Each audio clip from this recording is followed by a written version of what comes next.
뉴스를 켜면 매일 같은 이야기가 흘러나옵니다.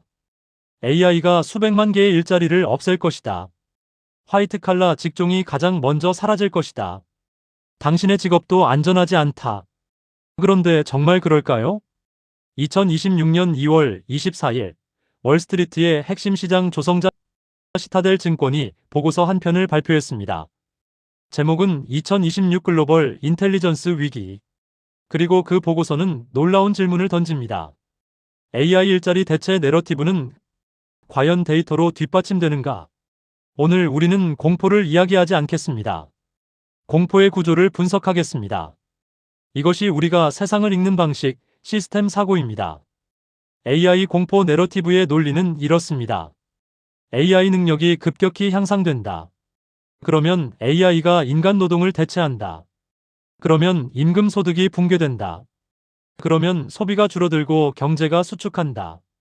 표면적으로는 설득력 있어 보입니다. 하지만 시스템 사고로 이 구조를 보면 즉각 질문이 생깁니다. 이 연결고리들이 실제로 작동하고 있습니까? 그리고 얼마나 빠르게? 시스템 사고의 핵심 개념 중 하나는 인과 지연입니다. 원인이 발생하고 결과가 나타나기까지 반드시 시간이 걸립니다. 그 사이에는 조직 통합의 시간이 있고, 규제의 등장이 있고, 에너지 인프라의 한계가 있고, 인간의 학습 곡선이 있습니다. 역사를 보십시오. 방적기가 등장했을 때 사람들은 직공들이 모두 실직할 것이라고 했습니다. 전기가 보급됐을 때 전통 산업이 붕괴될 것이라고 했습니다. 개인 컴퓨터가 사무실에 들어왔을 때 사무직이 사라질 것이라고 했습니다. 인터넷이 확산됐을 때 오프라인 경제 전체가 무너질 것이라고 했습니다. 그리고 매번 결과는 달랐습니다. 공포는 앞서 달려갔고 현실은 훨씬 천천히 움직였습니다. 이제 데이터를 봅시다. 시타델 증권 보고서는 세 가지 데이터 포인트를 제시합니다. 첫 번째 데이터는 소프트웨어 엔지니어 채용 공고입니다. 인디드의 데이터에 따르면 소프트웨어 엔지니어 채용 공고가 전년 대비 11% 증가했습니다.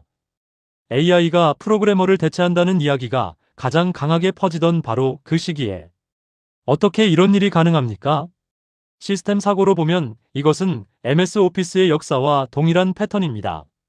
1990년대 초 워드와 엑셀이 사무실에 보급될 때 사람들은 사무직이 사라질 것이라고 했습니다. 실제로는 어떻게 됐습니까? 문서 작업이 더 쉬워지자 기업들은 더 많은 문서를 만들기 시작했고 더 많은 사무직이 필요해졌습니다. 기술이 대체제가 아니라 보완제로 작동하는 패턴입니다. AI가 코딩을 도와주자 더 많은 소프트웨어 프로젝트가 가능해지고 결과적으로 더 많은 엔지니어가 필요해지는 것입니다. 두 번째 데이터는 AI 실제 사용 강도입니다. 세인트루이스 연방준비은행의 실시간 인구조사 데이터를 보면 업무에서 AI를 매일 사용하는 비율이 놀랍도록 안정적입니다. 폭발적으로 증가하지 않습니다. 여기서 시타델 보고서의 핵심 통찰이 나옵니다. AI 기술의 재기적 능력은 AI 경제의 재기적 채택과 다릅니다.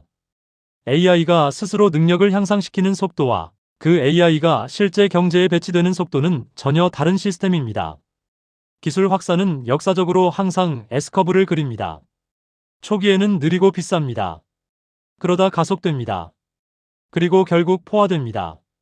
시장은 가속 구간을 보면서 이것이 직선으로 계속 올라갈 것이라고 예측합니다. 역사는 항상 포화를 보여줬습니다. 세 번째 데이터는 신규 창업과 건설 고용입니다. 미국 인구조사국 데이터를 보면 신규 사업체 등록이 빠르게 늘고 있습니다. AI가 창업 비용과 장벽을 낮추면서 오히려 새로운 사업이 폭발적으로 생겨나는 것입니다. 그리고 미국 노동통계국 데이터에는 더 흥미로운 사실이 있습니다. AI 데이터 센터 건설 수요가 급증하면서 건설 부문 고용이 증가하고 있습니다. 2,800개의 데이터 센터가 미국에서 계획 중입니다. AI가 없애는 일자리가 있는 동시에 AI 인프라가 만들어내는 일자리도 있는 것입니다. 시타델 보고서는 말합니다. 생산성 충격은 공급 충격입니다. 생산이 늘면 실질 소득이 늘고 수요가 확장됩니다. 경제가 완전히 붕괴되려면 모든 조건이 동시에 충족돼야 하는데 역사는 그런 일이 일어나지 않았다는 것을 보여줍니다. 케인스는 1930년에 21세기 초에는 주 15시간만 일할 것이라고 예측했습니다. 생산성은 그의 예측대로 높아졌습니다. 하지만 사람들은 더 적게 일하는 대신 더 많이 소비했습니다. 그렇다면 AI로 인한 일자리 위기는 없는 것일까요? 아닙니다. 총량은 안전해도 개인은 위험합니다. 시스템 사고의 진짜 질문은 이겁니다. 일자리가 사라지는가가 아니라 어떤 일자리가 얼마나 빠르게 누가 그 변화를 감당하는가입니다. 첫 번째 실제 위기는 전환 불가능한 사람들입니다. 시스템은 새로운 일자리를 만들지만 모든 사람이 그 일자리로 이동할 수 있는 것은 아닙니다. 중장년 사무직 노동자, 재훈련 기회가 없는 지역, 디지털 접근성이 낮은 계층. 이들에게는 거시 데이터의 평균이 아무 의미가 없습니다. 이것은 개인의 노력 문제가 아니라 전환 인프라의 문제입니다. 두 번째 실제 위기는 분배 구조입니다. 생산성 향상이 임금으로 흘러가지 않고 자본으로 집중될 때 GDP는 늘어나지만 보통 사람의 삶은 나빠질 수 있습니다. 기술 혁명의 과실이 누구에게 돌아가는가? 이것이 핵심 질문입니다. 세 번째 실제 위기는 속도의 불일치입니다. 기술 전환의 속도가 사회적 적응 속도보다 빠를 때 충격이 발생합니다. 새 직종이 생겨나도 그것을 채울 사람이 준비되지 않았다면 고용시장에는 미스매치가 생깁니다. 이 세 가지가 진짜 위기입니다. 총량의 붕괴가 아니라 전환 구조의 결함입니다. 이 지점에서 우리는 신앙 공동체의 리더십을 생각해야 합니다. AI 시대에 두 종류의 리더가 있습니다. 첫 번째는 공포의 예언자입니다. 뉴스 헤드라인을 읽고 그것을 설교합니다. AI가 세상을 위협한다. 시대가 두렵다. 감정적 공명은 있습니다. 하지만 방향이 없습니다. 공동체를 불안하게 만들지만 어디로 가야 할지 알려주지 못합니다. 두 번째는 구조의 설계자입니다. 현실을 직시하고 구조를 읽고 전환 시스템을 만듭니다. 우리 공동체가 이 변화를 어떻게 통과할 것인가? 두려움이 동력이 아니라 방향이 동력입니다. 성경에서 우리는 이 두 유형의 선명한 대비를 봅니다.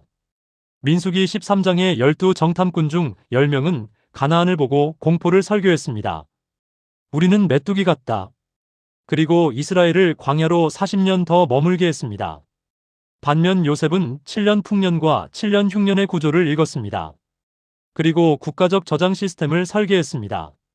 느헤미야는 무너진 성벽을 보고 재건 시스템을 설계했습니다. 그것도 위협과 반대 속에서 분산된 팀이 동시에 일하도록 조율하면서. 이것이 저희가 말하는 수석 건축가 리더십입니다. 크리스천 리더에게 묻고 싶습니다. 우리 교회 안에 AI 시대의 전환을 돕는 시스템이 있습니까? 청년 성도들의 직업 이동성을 지원하는 인프라가 있습니까? 분배 왜곡의 피해자들을 공동체가 흡수할 구조가 있습니까? 공포를 전달하는 것은 쉽습니다. 구조를 설계하는 것은 어렵습니다. 하지만 그것이 리더의 일입니다. 오늘 시스템 사고로 읽은 것을 세 줄로 정리합니다. 첫째, AI의 기술 향상 속도와 경제적 채택 속도는 다른 시스템입니다. 공포는 현실보다 앞서 달려가고 있습니다.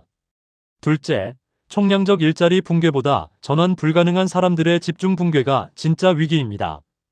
평균은 안전해도 개인은 위험합니다. 셋째, 크리스천 리더는 공포의 예언자가 아니라 구조의 설계자여야 합니다. 요셉처럼, 느헤미야처럼. 다음 편에서는 한국 교회 감소의 진짜 구조를 분석합니다. 숫자가 줄어드는 것이 원인입니까? 결과입니까? 구독과 알림 설정을 해두시면 다음 편에서 이어집니다. 오늘도 저희와 함께 구조를 읽어주셔서 감사합니다.